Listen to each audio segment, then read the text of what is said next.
Oi, oi! A vitamina B12 é um tema que gera bastante dúvida, né? Então, a gente sempre repassa, responde todos os comentários que são feitos aqui no canal. A gente pode demorar um pouquinho, mas a gente responde. E a B12, ela gera bastante dúvida. Então, a gente já falou de B12, mas eu vou falar mais um pouco, inclusive porque eu estava olhando o rótulo de um produto um dia desses e eu falei, nossa, eu preciso gravar outro vídeo da B12. Então vamos lá, vamos botar várias coisas da B12 aqui. Então, B12 é só de origem animal. Tem B12 no reino vegetal, mas ela não é ativa, ela não exerce a função necessária no nosso metabolismo. Então a gente vai dosar B12 em alguns alimentos e vai encontrar. Mas a B12 ela tem uma estrutura química e como que eu vou explicar assim? A forma dela é uma forma parecida, a gente fala que é uma forma análoga, o nome técnico é uma forma corrinoide. Não é a B12 na forma que vai entrar dentro da célula e vai exercer a função necessária para o metabolismo. Então, a B12 de origem vegetal não é uma B12 ativa. Somente a B12 de origem animal ou, no caso de pessoas que não consomem produtos de origem animal, a forma sintética. Então, quando a gente usa um suplemento, a gente está usando a forma sintética da B12. Não é que uma farmácia vai usar B12 de origem animal, sairia muito caro fazer isso. Então, se for de origem animal, é aquela presente nas carnes, nos ovos e nos laticínios. As de origem vegetal, que estão presentes em algas, em cogumelos, em outros alimentos, elas são dessa forma análoga, dessa forma que não é ativa para o nosso metabolismo. Isso é um ponto porque surgiram algumas dúvidas e a gente está respondendo aqui em vídeo ao invés da gente responder mesmo só em texto, porque beneficia muito mais pessoas. Uma outra coisa que aí eu vou compartilhar do que eu vi lendo o rótulo que me deu essa ideia de gravar esse vídeo, né? Os suplementos de B12 disponíveis no mercado, eles têm um teor muito baixo. Esse rótulo que eu estava conferindo, ele tem 9,9 microgramas. A maioria tem aí em torno de 2,2, 2,5, não chega a 3 microgramas.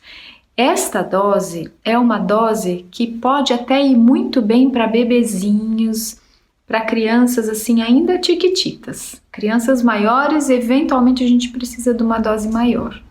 Isso tudo só dá para saber se a gente avaliar no sangue mesmo da pessoa e oferecer o suplemento e depois avaliar novamente para ver se aquela dose prescrita funcionou. É só assim que a gente sabe que a pessoa que está recebendo o suplemento está se dando bem, assim, está funcionando aquela suplementação, certo? Então, para um adulto, isso normalmente, usa uma expressão, não faz nem cócega.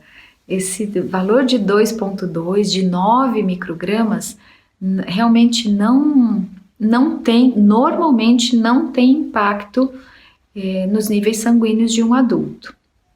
Eu, pessoalmente, como meço a B12 de todo mundo que vem ao consultório, eu peguei 2 casos até hoje, deste tantão de gente que eu atendo. Uma moça, por exemplo, que precisava de uma quantidade muito pequena de B12 sendo adulta. Mas isso foi uma raridade mesmo. A maioria vai precisar de doses ali perto de 1.000 microgramas e isso não existe no mercado, normalmente no nosso mercado aqui brasileiro, a gente consegue importado. E a gente falou já no vídeo anterior que não é recomendável que se faça suplementação de B12 sem a orientação profissional, porque quando a gente mexer com a B12, a gente vai mexer com ferro também. Isso é especialmente importante para mulheres. Aí eu sugiro que você assista ao vídeo que a gente falou anteriormente, que ali tá explicada essa questão. Então agora o que eu queria dizer é essa questão das B12, da B12 análoga, né, da B12 que não é ativa, e desses suplementos que a gente prescreve ou que a gente compra pronto na farmácia, que eles são de origem sintética.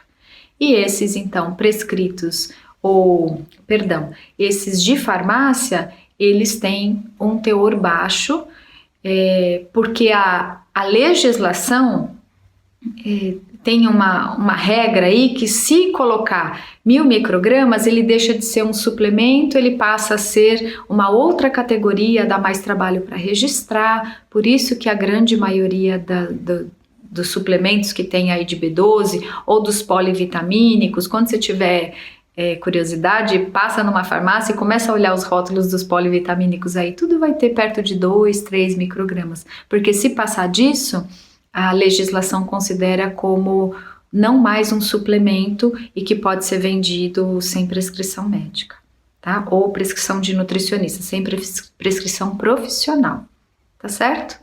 Então, B12 é só de origem animal, a forma ativa, a origem vegetal não é, as formas sintéticas, as formas manipuladas ou de farmácia são sintéticas, e suplementos para adultos, esses em geral que você compra por aí, não vão ter efeito. Vai ser só desperdício de dinheiro, de verdade.